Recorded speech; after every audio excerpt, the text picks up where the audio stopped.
Séverine, bonjour. Bonjour. Tu nous as accordé aujourd'hui cette chance de pouvoir t'interviewer, accompagné de ton avocat, Maître Zekouti.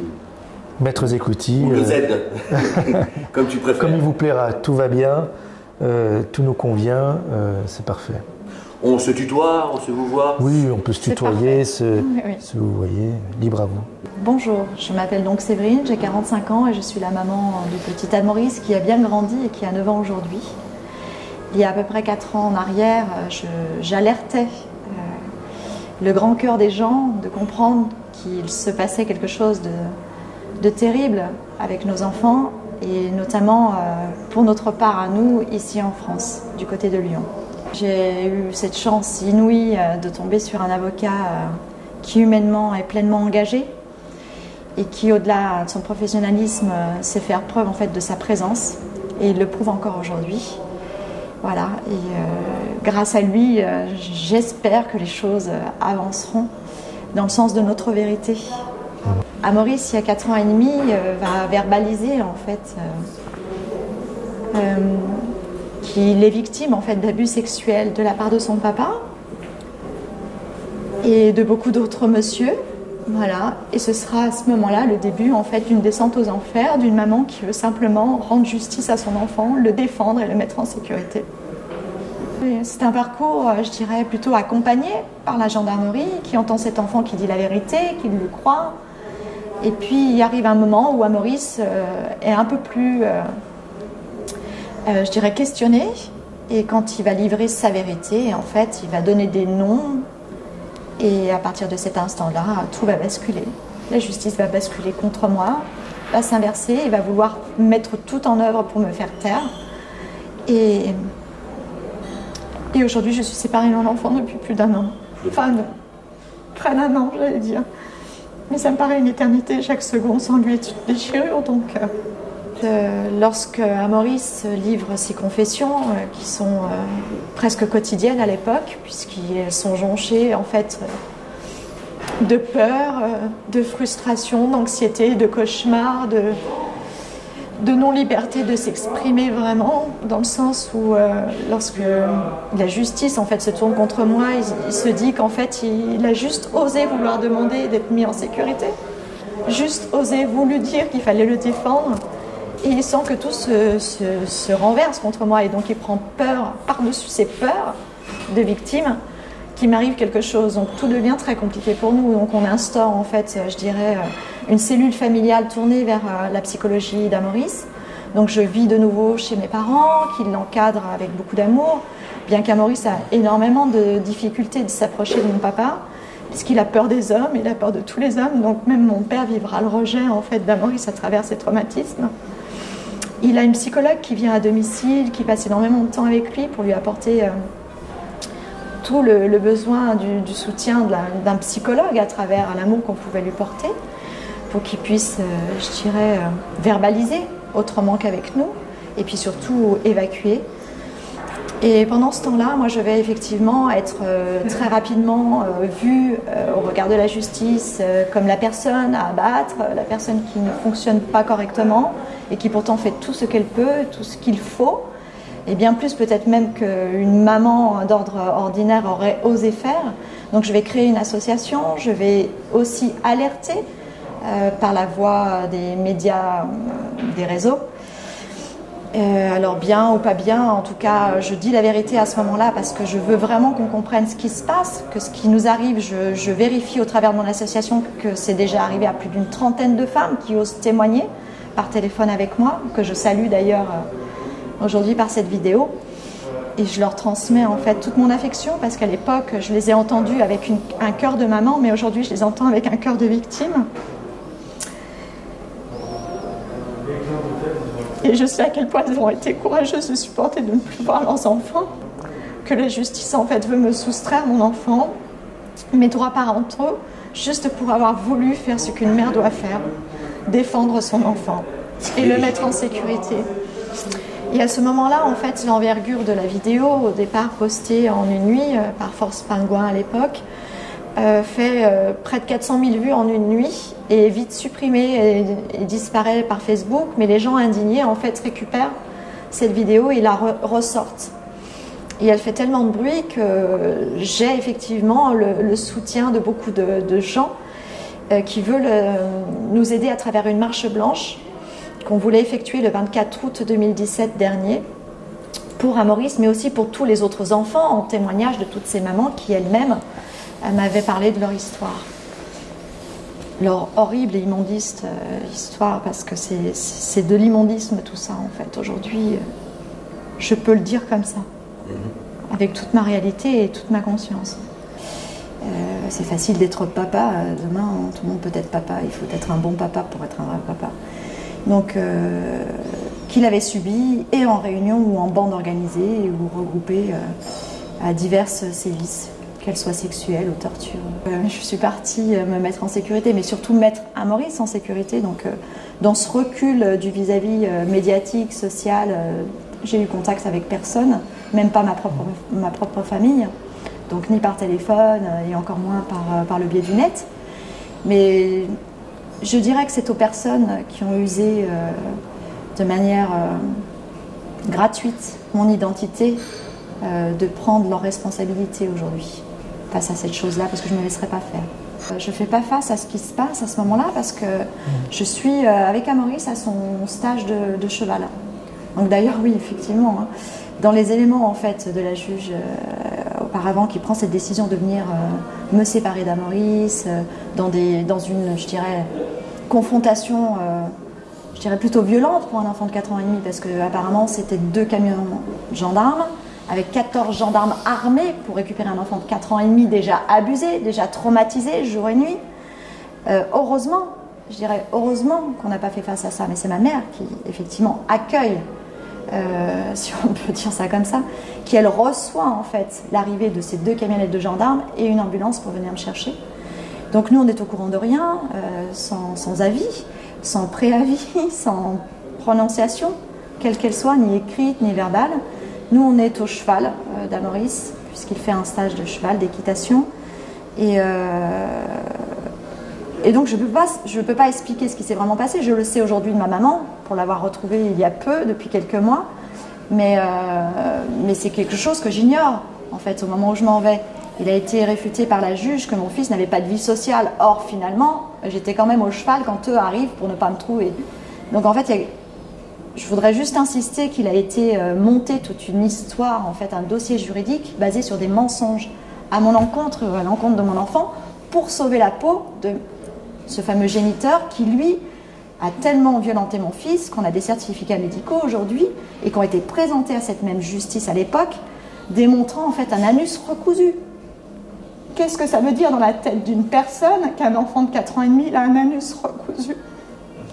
Un certificat médical qui vient attester toute la violence qui a été subie par mon fils.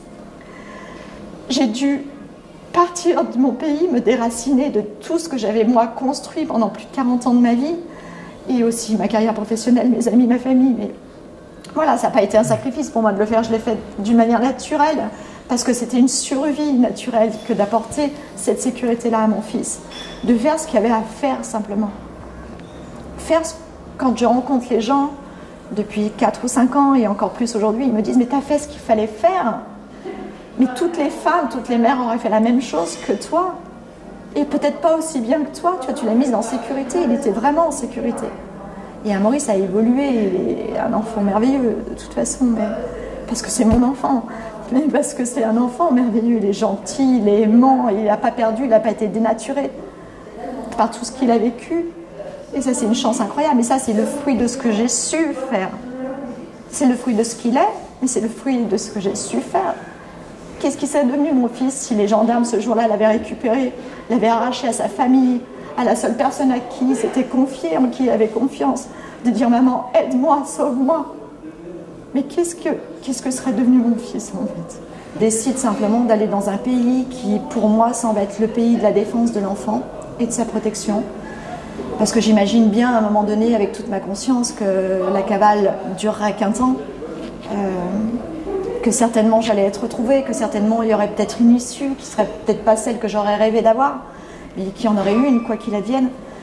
Donc de toute façon, c'était pas une volonté de débarquer à Maurice, à l'autre bout du monde, de lui faire prendre des routes où ou prendre l'usage en fait de certains moyens de transport qui auraient pu l'apeurer ou le mettre dans l'insécurité. Non, au contraire, on a tout fait dans la clarté des choses, dans la conscience, et enfin voilà, j'ai emmené mon enfant simplement à l'étranger, sans aucune encombre, sans aucune embûche, où là on a trouvé un port d'attache avec une maison à louer dans laquelle on avait tout le confort possible et inimaginable, et on s'y est installé et on s'y est plu pendant 3 ans et demi durant. Donc il avait une vie tout à fait normale, les enfants? Alors pas tout à fait, puisque dans la certitude de vouloir nous sécuriser, il ne fallait pas que je donne une identité, un nom, donc je n'ai pas inscrit Maurice à l'école, mais hormis l'école, il avait une vie tout à fait normale, sauf qu'il nous manquait notre famille.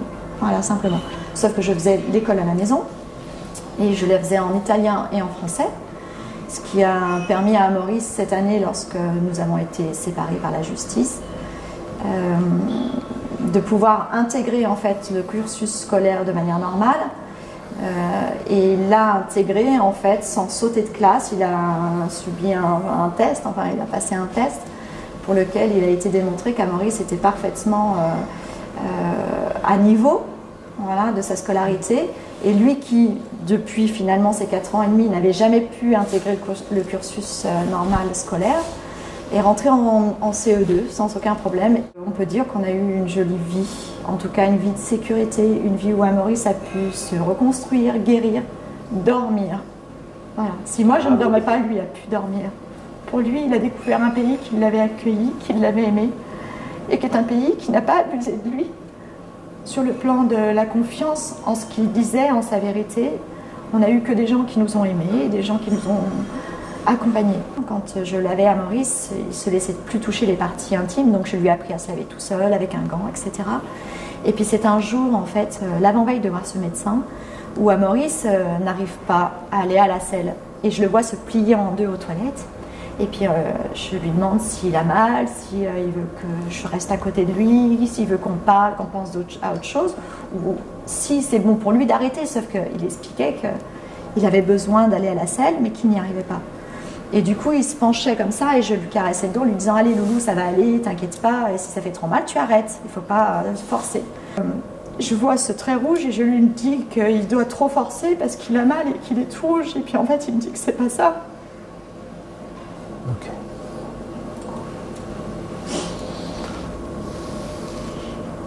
Et il le dira au médecin 2 jours après. Le médecin regardera et disait qu'il a été recousu par son père et ses copains parce qu'il saignait trop. Et qu'on lui disait que son derrière était moche. Je pourrais dire que du bien en fait de cette police du pays où on était, qui a été extrêmement diplomate, qui a été tout l'inverse de ce qu'on avait vécu nous en France quelques années plus tôt. Une police qui était déjà arrivée, je dirais, en civil, avec beaucoup de courtoisie, avec beaucoup de simplicité, et qui n'ont jamais voulu apeurer mon fils, en fait, jamais, à aucun instant. Et puis en fait, ils ne viennent pas pour ce fameux mandat de recherche édité sur ma dite personne, enfin émis sur ma dite personne, mais ils viennent parce qu'Maurice ne va pas à l'école. Et moi, je leur ouvre la porte sans, je dirais, sans fermer les portes, sans fermer le cœur, sans fermer celle que j'étais, parce que je me dis que c'est arrivé. C'est arrivé le moment que je redoutais tant, et puis que je pensais être possible de toute façon un jour, et en fait, je leur raconte mon histoire. Et là, ils sont désemparés parce qu'ils ne sont pas venus pour ça, en fait. Et voilà. Et ils sont obligés, parce qu'il y a un mandat d'arrêt international sur moi, de m'emmener en prison. Voilà. Pour soustraction de mineurs, pour avoir emmené mon fils en sécurité à l'étranger, loin d'un père incestueux, lavé par la justice, parce que un classement sans suite, en fait, de ma déposition, faite sur lui, malgré les certificats médicaux. Et surtout, je dirais, pour un père qui, pendant toute une année, avant que je m'en aille dans ce pays, ne fera jamais aucune démarche, ni pour savoir comment va son fils, alors qu'il vit à 10 minutes de chez nous. Alors, pas un coup de fil, ça je le conçois, puisqu'on était quand même, je dirais, en conflit juridique par rapport à cette affaire, mais pas une lettre, pas un dépôt à un seul instant d'un cadeau derrière le portail, pas un rapprochement, rien. Ça, je l'avais déjà dit dans une de mes vidéos pendant la cavale, c'est de se dire, mais si moi, à sa place, j'avais rien à me reprocher et que c'était toute une affabulation autour de moi, mais j'aurais tout fait pour voir mon fils chaque jour. Tout fait pour aller voir derrière le portail mon fils et lui dire que je l'aimais. Tout fait pour lui dire que je ferais tout pour le récupérer et qu'il ne s'inquiète pas. Et j'aurais pas attendu un Noël ou un anniversaire pour un cadeau. Lui, il n'en a jamais fait, même pas pendant un an. Donc par contre, une fois parti, il s'est permis de mettre un mandat de recherche sur moi. Oui, la situation dans laquelle se trouve Madame Rava, c'est une véritable catastrophe. Déjà, j'aimerais dire que les relations que j'ai pu nouer avec Madame Rava, c'est bien sûr une rencontre en maison d'arrêt, en détention, mais c'est aussi le fruit, et surtout maintenant, d'une relation humaine. Voilà. On a réussi avec Madame Rava à construire un rapport de confiance qui nous permet d'avancer ensemble dans une situation qui est pas facile pour elle. Vraiment, c'est aujourd'hui, elle se retrouve prise dans un étau, elle a dressé contre elle des murailles qui lui semblent aujourd'hui infranchissables et en fait en tout cas la preuve d'une sacrée force de caractère qui montre le respect et du moins qui doit susciter la reconnaissance de la part de ceux qui verront cette vidéo. Les gens ne peuvent que se dire finalement, Madame Rava, on peut lui reprocher ce qu'on veut lui reprocher, mais on ne peut pas lui reprocher de ne pas aimer son fils. Voilà.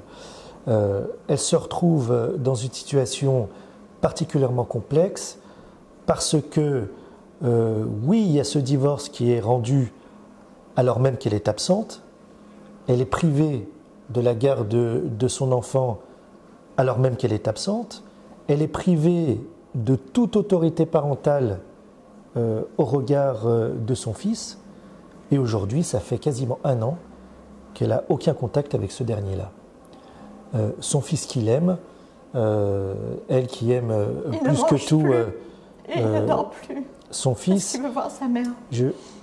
Je crois que peu de gens finalement se soucient de l'état moral, de la santé mentale de ce jeune enfant qui se retrouve depuis un an séparé de sa maman, qui se retrouve dans un pays étranger, qui ne parle pas la même langue que lui. Et finalement, on a Madame Rava qui doit lutter contre des courants torrentiels contre elle. C'est quelqu'un, vous l'avez évoqué, Madame Rava, vous avez été arrêtée. Personne ne s'intéresse aux circonstances dans lesquelles vous avez été amené à partir avec votre fils. Pour beaucoup, la question ne se pose même pas, alors que l'on a ces déclarations qui méritent examen. Et finalement, vous êtes arrêté, il y a ce mandat d'arrêt, vous êtes rapatrié en France, et là, on pourrait s'attendre à ce que la justice essaie de comprendre finalement pourquoi vous êtes parti avec votre fils. Est-ce qu'on ne peut pas essayer d'avoir une attitude humaine, d'ouverture? Eh bien non, brutalement, Madame Rava, elle est placée en détention provisoire. C'est quelqu'un, Madame Rava, il suffit de la regarder, elle n'a pas le profil de quelqu'un qui doit connaître la prison. Et c'est quelqu'un qui va connaître la prison pendant de longs mois sans voir le bout du tunnel. Donc non seulement elle ne voit pas son fils, mais en plus elle est privée de l'élément élémentaire auquel a droit tout être humain, c'est la liberté. Elle est privée de liberté pendant de nombreux mois et elle fait face aujourd'hui. Elle fait face avec sa part de vérité, la part de vérité de son enfant, et c'est le rôle de son conseil de tout mettre en œuvre, c'est le rôle de l'avocat pour que sa parole soit entendue, de l'aider à ce qu'elle puisse porter sa parole, parce que pour l'instant on ne l'entend pas. Les investigations démontreront ce qu'il y a à démontrer. Il ne s'agit pas de préjuger de la responsabilité du papa, etc. Mais il faut qu'on puisse s'expliquer clairement et de façon transparente sur ces faits-là. Et pour l'instant, on a une justice qui est d'un silence assourdissant, parce que tout est tourné à charge contre Madame Rava, et elle a l'impression, et je crois que ce n'est pas qu'une impression, eh bien, elle n'est pas suffisamment écoutée dans son combat. Et c'est le rôle qui est le mien d'être à ses côtés aujourd'hui. Une information judiciaire est toujours en cours pour ces faits-là de soustraction d'enfants, parce que Madame Rava a emmené son enfant pour le protéger. L'instruction est toujours en cours. Elle fait l'objet d'un contrôle judiciaire au terme duquel elle a interdiction d'entrer en contact avec son fils, ce qui est particulièrement lourd, sans qu'on se pose la question de savoir si son fils a besoin de lui parler ou a envie de lui parler. Le fils, on ne lui demande pas son avis. Il a le droit de parler, mon enfant, si je peux me permettre, avec ma maman une fois par semaine. Là où il se trouve, en fait, on lui permet de parler avec ma maman une fois par semaine. Et ses inquiétudes sont toujours tournées sur le fait de savoir si je suis en milieu protégé, si je suis en sécurité. Parce qu'il connaît ce à quoi il a été déjà, lui, confronté avec son dit géniteur. Et ces inquiétudes sont toujours tournées sur ma santé. Est-ce que je vais bien? Est-ce que je suis vraiment vivante? Est-ce que je suis vraiment là? Et en fait, on sait aussi depuis quelque temps qu'il ne mange plus et qu'il ne dort presque plus. Parce qu'il veut entendre sa mère. Parce qu'il veut aimer sa mère. Et savoir que sa mère l'aime. On a beau lui dire. Il a une mère qui lui a jamais fait du mal. Et il est aimé de tous là-bas, au centre où il est. Parce que lui aussi, il n'est pas un enfant qui a le profil d'être mis en maison familiale. C'est un enfant extrêmement bien éduqué. Il dit à ma maman qu'il souffre du manque d'éducation des autres enfants. Il dit qu'il ne peut plus supporter en fait le manque d'éducation des autres enfants. Et il a été pris en fait en affection là-bas par les gens qui s'en occupent. Et ils le sortent régulièrement en fait du contexte en fait de la maison familiale pour essayer de lui permettre en fait de respirer et d'être qui il est. Et personne ne comprend cette situation, même dans ce pays-là, de ce qu'il est en train de vivre, séparé de sa maman, qui lui a simplement tout apporté. Lui dit tout le temps, mais on me fait que des compliments, mamie, tu sais, parce qu'on me dit que je sais beaucoup de choses ou parce que je fais des choses magnifiques. Mais en fait, je le dois à maman, ça c'est tout maman qui me l'a appris et je le dis tous les jours. Et en fait, on punit sa maman qui a fait tout ce qu'il fallait faire. L'éduquer, lui apporter une bonne scolarisation, lui apporter l'amour, lui apporter la sécurité, lui apporter la force de tenir aujourd'hui ce qu'il est en train de traverser. Je comprends pas l'acharnement qui est fait contre moi, contre nous. Nous, on a juste besoin de vivre parce qu'on est légitime d'être en vie. Mon fils, il est légitime comme tous les enfants d'être heureux, mais s'il est heureux avec sa maman, pourquoi on lui a encore, par-dessus tous les traumatismes qu'il a déjà subis, retirer ce seul bonheur d'être aimé par sa maman? La règle de droit est très stricte en France. À partir du moment où, même si vous avez la pleine garde du mineur, eh bien, vous ne le présentez pas, ou vous êtes dans une situation au terme de laquelle vous ne donnez pas de nouvelles au regard de cet enfant et finalement vous le soustrayez à l'autre parent, eh bien, en définitive, vous êtes sanctionné par la loi pénale. Voilà, vous êtes poursuivi. Et il est vraiment regrettable de constater que la justice, les procureurs de la République sont intransigeants et en aucune manière ne prennent en compte les circonstances. Juridiquement, l'interdiction d'entrer en contact, elle se justifie par le fait que les investigations sont officiellement toujours en cours. Voilà. L'information judiciaire n'est pas terminée, donc pour l'instant, la règle, c'est qu'il y a une interdiction d'entrer en contact entre Madame Rava et son enfant. C'est vrai que c'est quelque chose de très surprenant malgré tout. Au-delà de la simple règle de la préservation des investigations, ce qu'on peut comprendre, on peut quand même s'interroger sur la pertinence d'une telle interdiction. Pourquoi empêcher une maman et un enfant d'être en contact alors qu'aucun mauvais traitement n'est reproché, loin de là, aucun mauvais traitement n'est reproché à la maman. Ça aussi, c'est source d'interrogation, ce qui m'amène à constater que vivement que cette procédure se termine, vivement que l'on attaque la phase de l'audience pour que enfin on puisse envisager cette suppression définitive de cette interdiction d'entrer en contact, parce qu'à un moment il faudra que cela cesse, puis surtout que Madame Rava enfin puisse se faire entendre et faire valoir ses arguments parce qu'elle en a. Quelle est la situation du père? Alors, le papa, lui, il est investi des droits qui lui sont reconnus dans le cadre de ces procédures. Il est parti à la procédure pénale, mais j'en dirai pas plus. L'instruction doit être préservée et même les avocats sont tenus par cette règle. Le fait que Madame Rava soit partie évidemment à l'étranger, eh bien, il y a eu un certain nombre de conséquences, je ne vais pas les développer ici, mais sur sa situation personnelle, familiale, et également sur la situation du papa. qui bénéficie, lui, maintenant de l'autorité parentale, à l'exclusion de Madame Rava, qui est privée aujourd'hui de tout droit sur son enfant. C'est qu'il faut rappeler que j'ai un papa qui est mort de cette injustice, sans pouvoir me saluer, et saluer son petit-fils qu'il a voulu mettre en sécurité à tout prix parce qu'il savait toute la vérité d'Amaurice.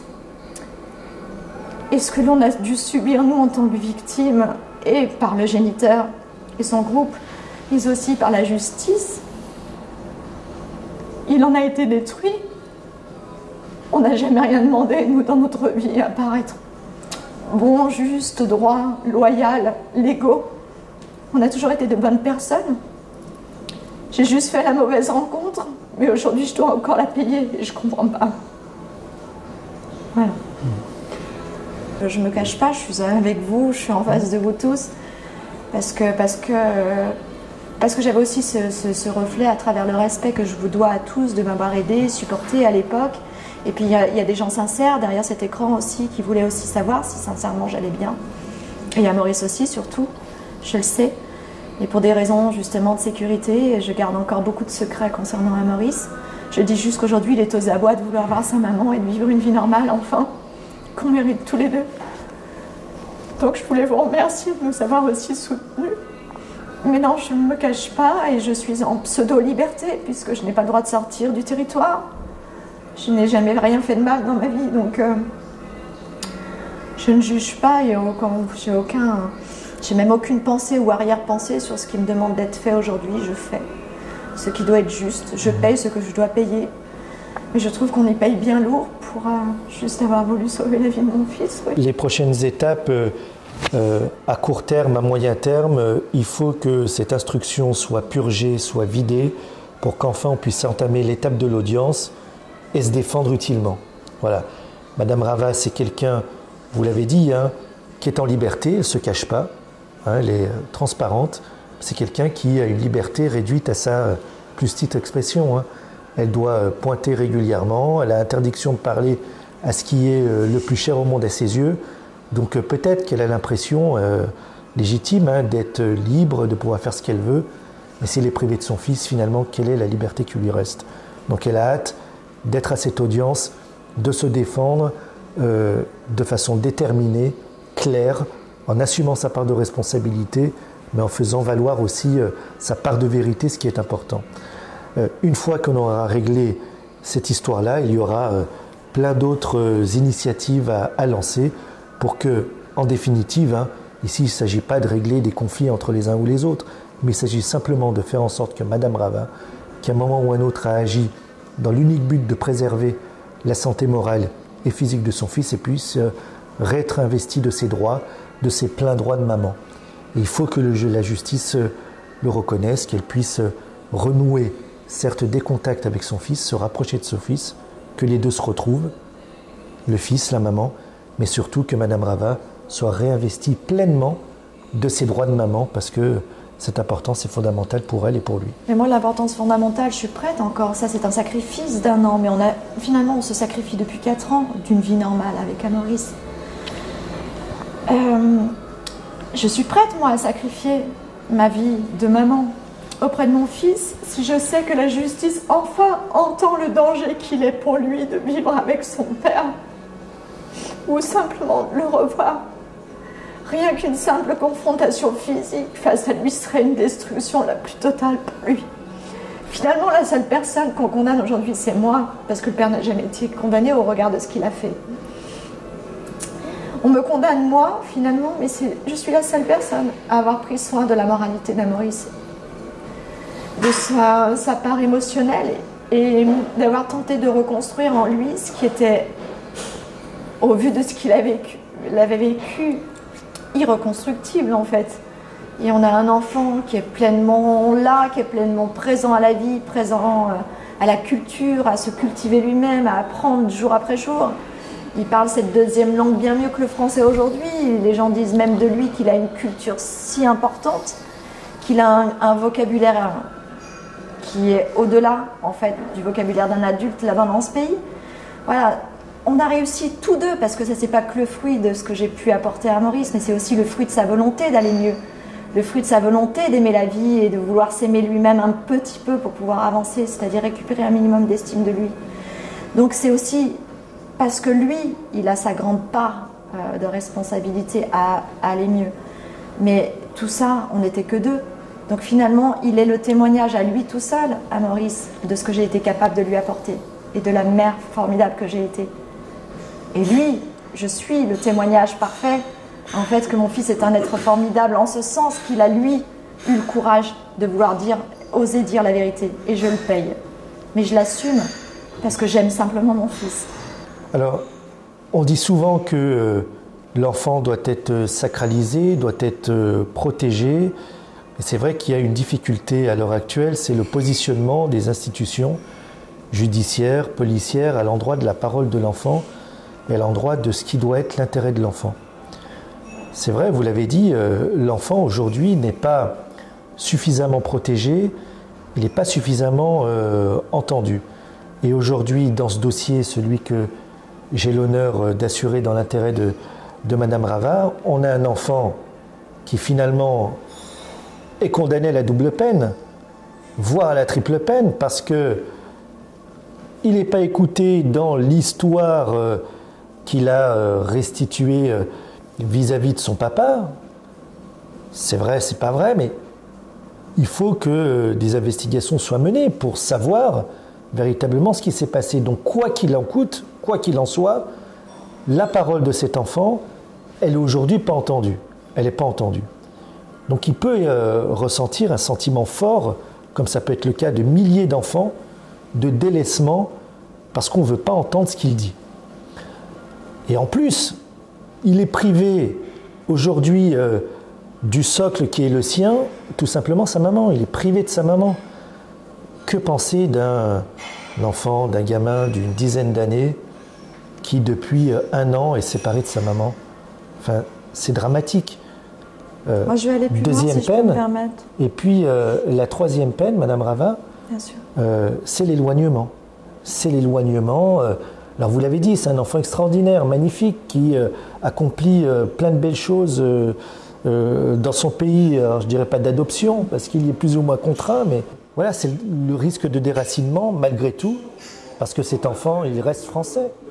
Sa culture est française, sa maman est française, sa langue maternelle est le français. Donc on a un enfant aujourd'hui qui subit une triple peine.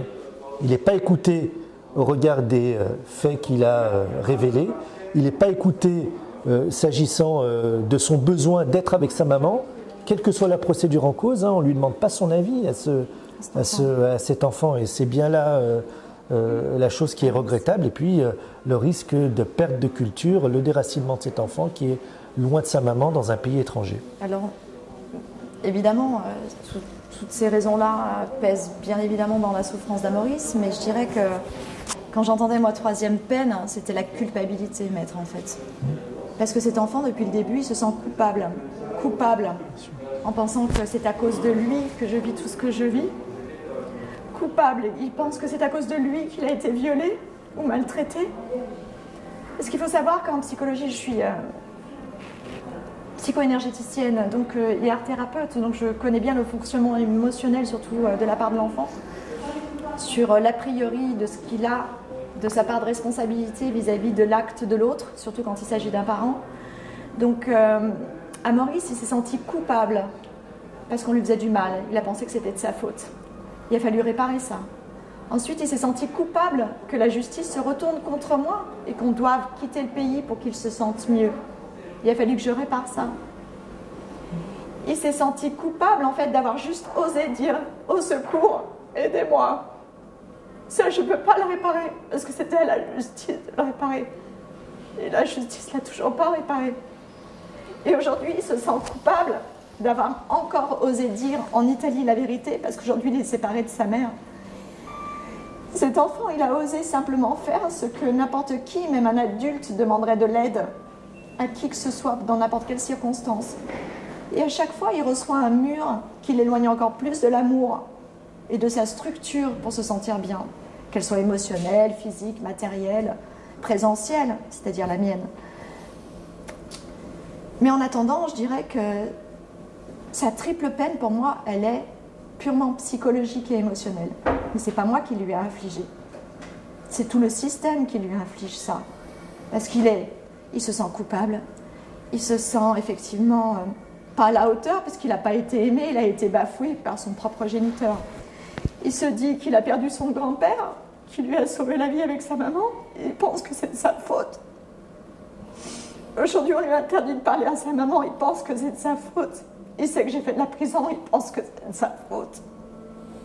Mais mon enfant, il n'a rien fait. Moi non plus, j'ai rien fait. Donc la moralité de ce système, c'est vaut mieux se taire et souffrir? Là, peut-être. Je suis navrée de devoir le dire, mais j'ignore ce qu'aurait été notre vie. Ça aurait été bien pire que ça. Donc je ne me plains pas de ce que je vis, mais... Il est regrettable de constater que, oui, à l'image de la situation de Madame Rava aujourd'hui, parfois il vaut mieux peut-être taire des souffrances plutôt que les révéler. Après, est-ce qu'on est capable de vivre avec? Ça, c'est une autre question. Et en tous les cas, Madame Rava, le moins qu'on puisse dire, c'est qu'elle est courageuse dans son combat qu'elle mène aujourd'hui dans l'intérêt de son fils. On est bien d'accord, ce n'est pas votre opinion, c'est le système qui fait ça. Bien sûr, c'est une logique intégralement de système, bien sûr, de système. On ne pourrait pas cautionner, aucun être humain pourrait cautionner le fait que ce soit une normalité aujourd'hui ce que l'on vit. C'est vrai. C'est pas possible. Le pire derrière tout ça, c'est qu'il y ait trois choses qui détruisent, je dirais, la sensibilité d'un enfant. Et quand j'entends sensibilité, il y a l'intelligence, mais qu'elle soit émotionnelle ou qu'elle soit morale, intellectuelle purement, mais il y a aussi tout un ensemble, c'est-à-dire sa vision du futur, sa vision de lui en tant qu'adulte demain, ce qu'il va être capable de porter ou d'apporter à ses propres enfants, ou lui-même demain, comment va vivre, j'ose même pas y penser. Quelle sera sa sexualité ou l'amour de mon fils demain? Vous savez ce que c'est que d'être une maman et puis de vivre au quotidien la mort dans soi à chaque instant, chaque seconde, chaque cauchemar de mon fils, chaque mémoire de mon fils, chaque souvenir a été une mort intérieure. Je suis toujours là. Je suis toujours là. Il y a eu même d'ailleurs un expert psychiatre qui disait que j'étais prête au passage au suicide il y a 4 ans en arrière. Mais vous voyez, malgré le fait d'avoir dû subir qu'une justice se retournait contre moi, d'avoir dû subir chaque jour, chaque mémoire, chaque souvenir de mon enfant, les plus horribles qui soient, et d'être encore debout pour lui avoir apporté tout ce que j'ai su lui apporter. La cavale, comme vous l'appelez, parce que finalement j'ai juste emmené mon fils en sécurité. Et ça a été le cas, et c'était comme ça que c'était. Et puis la perte de mon père, sans pouvoir l'accompagner, il n'avait rien demandé, mon père. Pourquoi lui, du jour au lendemain, il avait eu le droit de mourir sans sa propre fille et son seul petit-fils unique? Et moi, de ne pas avoir pu lui dire que je l'aimais? De quel droit un seul homme qui n'a pas été entendu comme étant un criminel par la justice, on m'a ôté tout ça? Est-ce que les gens aujourd'hui sont malheureux parce qu'on a ce Covid qui empêche les gens d'accompagner leurs proches dans la mort? Mais moi, ce n'est pas le Covid, c'est la justice qui m'a empêché d'accompagner mon père dans la mort. Donc tout ça pour dire qu'en fait, derrière cette intelligence que chaque être humain possède quand il naît, ben, il a son potentiel émotionnel. Ben, mon fils, lui, on l'a traumatisé, violé, on l'a bafoué, on l'a désabusé par la justice. Et en fait, aujourd'hui, il vit le syndrome de l'abandon de sa mère. Et il est encore debout, mais jusqu'à quand? Qu'est-ce qu'on veut de lui? Qu'est-ce qu'on veut de moi? Qu'est-ce qu'on veut des autres enfants? Et je ne suis pas la seule mère aujourd'hui à vivre cette situation. Qu'est-ce qu'il faut faire de plus? Qu'est-ce qu'il faut avoir de plus? Alors j'ai l'espoir d'avoir rencontré des bonnes personnes, des personnes justes dans cette justice. J'ai l'espoir que les choses s'arrangent pour lui. Vous savez, moi j'ai 45 ans aujourd'hui, avec ce que je vis depuis 5 ans et ce que j'ai appris de ce qu'avait été la vie de mon fils, je ne peux que souhaiter qu'une chose, c'est qu'il soit heureux. Moi je suis dans une douleur effroyable de ne pas pouvoir être ce que je suis vraiment, c'est-à-dire on m'a ôté, on m'a arraché mon rôle de maman. Je suis née pour être maman, je suis une femme. Mais avant tout, on pense au sacrifice que c'est pour nos enfants de ne pas recevoir l'amour de leur maman. C'est ça le plus terrible. Donc je vais vous communiquer, si c'est possible, une adresse mail où je me fais moi-même porte-parole de lire chacun des mails que je recevrai. Je réappelle en fait toutes ces mamans qui ont perdu espoir face à la justice, toutes ces mamans qui sont dans la même situation que moi, ou par le passage de l'inceste, ou par le passage effectivement de l'abus de placement, on appelle ça abus de placement, finalement au regard de ce que l'on vit de l'intérieur, on peut appeler ça de l'abus, parce que là il y a un abus, un an ça devient un abus, de séparer un enfant qui finalement avait pour mère l'amour, mais l'amour dans tous les sens du terme, l'amour qui protège, l'amour qui donne, l'amour qui nourrit, l'amour qui inculque, l'amour qui éduque, l'amour qui accompagne, l'amour qui soigne, parce qu'à Maurice c'était ces mots, c'est ton amour qui va me guérir maman.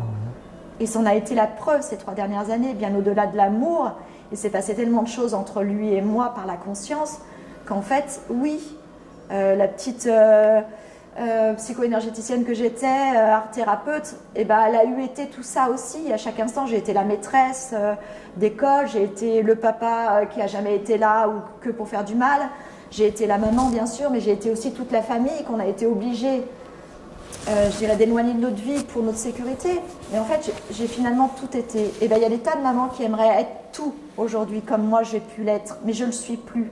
Donc j'aimerais, voilà, si ces cœurs-là ont encore la force de s'allier à moi ou de s'allier à une cause commune, bah, prenons justice ensemble. Voilà, moi je vous invite à m'écrire et je laisserai à l'un d'entre vous mon adresse mail pour ce faire.